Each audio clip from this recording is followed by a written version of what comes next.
Cinema industry అంటే చిరంజీవి గారు లాంటి వాళ్ళు సినిమాలు తీస్తే ఆ సినిమాల వలన అవి సక్సెస్ కావడం వల్ల ₹4 డబ్బులు సంపాదించుకున్నటువంటి నిర్మాతలు ఉంటారు, దర్శకులు ఉంటారు, అంతా ఉంటారు.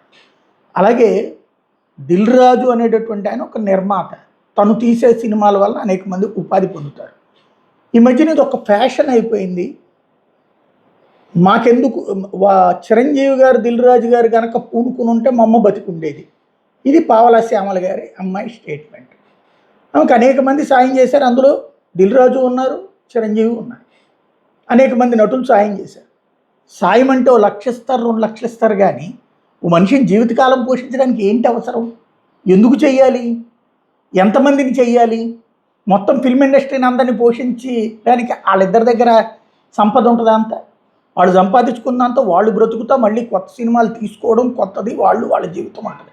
పోనీ ఇప్పుడు పావలా శ్యామల గారు ఇంతకుముందు డబ్బులు ఉన్నప్పుడు రోజుల్లో సంపాదించుకున్నారు.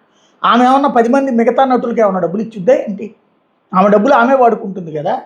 అప్పట్లో ఈ ఫిష్ వెంకట్ అప్పుడు కూడా అదే జరిగింది. వాళ్ళు సాయం చేస్తుంటే, చిరంజీవి సాయం చేస్తుంటే, లేకపోతే ఇంకోటి సాయం చేస్తుంటే ఎన్ని సాయాలు చేయాలి? సాయం అనేది హక్క, సాయం అనేటటువంటి బాధ్యత. అప్పటికి చేస్తున్నారు. ఫిల్మ్ ఇండస్ట్రీ బోల్డ్ అంతమంది సాయాలు చేశారు. కానీ ఆ సాయాలతో నువ్వు నిలబడాలి, నీ అంతట నువ్వు చేసుకోవాలి తప్పించి ప్రతి ఒక్కరికి సాయం ఎందుకు చేయలేదు అని చెప్పి వాళ్ళని పట్టుకుని విమర్శించడం, వాళ్ళేదో దోషుల్లాగా నిలబెట్టడం, వాళ్ళ మీద అనవసరమైన కామెంట్లు చేయడం అవసరమా? కొంచెం సంస్కారయుతంగా ఆలోచించాల్సిన పరిస్థితి.